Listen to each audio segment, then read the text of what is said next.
Hi, my name is David Martin. I want to talk to you a little bit today about wealth. Now, you're like me and a lot of us, we say, I don't have to worry about wealth because I'm never going to have any. And there's some truth to that as far as not having to worry.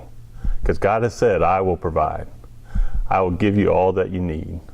God's wealth is different than we sometimes think of wealth. When we think of wealth, we think of abundance of money. But God is more of talking about the seeds He's placed for us in our hands, such as our talents, our gifts, and our resources. There's two purposes for the wealth that God has given us. One is very simple. It's just to help us supply our own needs, that which we need. The second is also to provide for the needs of all the people of our neighbors. See, God doesn't print money. God counts on you, me, and each of us to be His hands, His feet, His mouth, His eyes.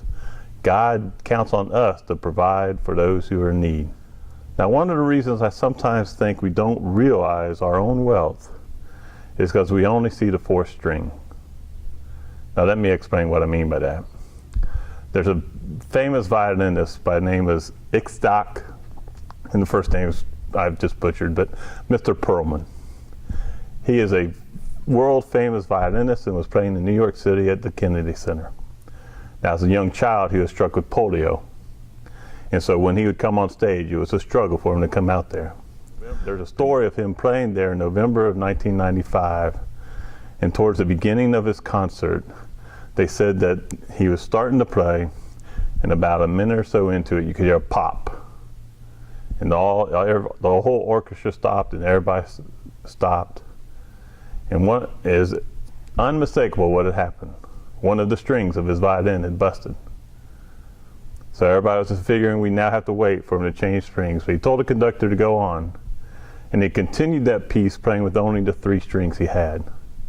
When he finished, everybody was amazed and a large eruption went out.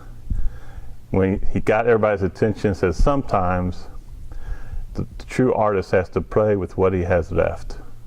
See, I think so many times we look at the 4th string that popped in our lives when we look at our wealth. We think of the things we don't have. We look at our retirement and think, I need more money for retirement. We look at our house and thinking, boy, it's losing value sometimes. We look at the economy and the projections. Sometimes we start hearing news of the economy's going down and down and down, and we start to get worried. We start looking at the 4th string, the things we don't have, instead of taking the time to look at everything God has provided, the three full strings that God has given us. Now, one of the things that we have discovered, or one of the things that in our teachings here, is that the average American gives 2.4% towards the church. 2.4%. God wants a tithe. God wants 10%. You know,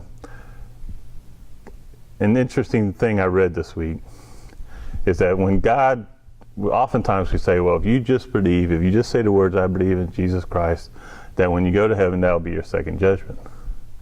But remember what Jesus said to the people when He separated the sheep and the goats? He didn't say, did you say the right words?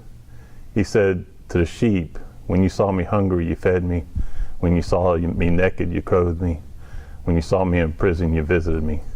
He said, you showed me by your actions. God wants our actions. He does want our 10%. It's scary. The idea of a tithe is almost unrealistic. I only speak from experience. 5 years ago, I was one of those. I decided then that I'd start to do a little bit closer. This year I gave 8%. When I make my pledge this year, I plan to make a tithe, 10%. Jumping from 8 to 10% wasn't very scary.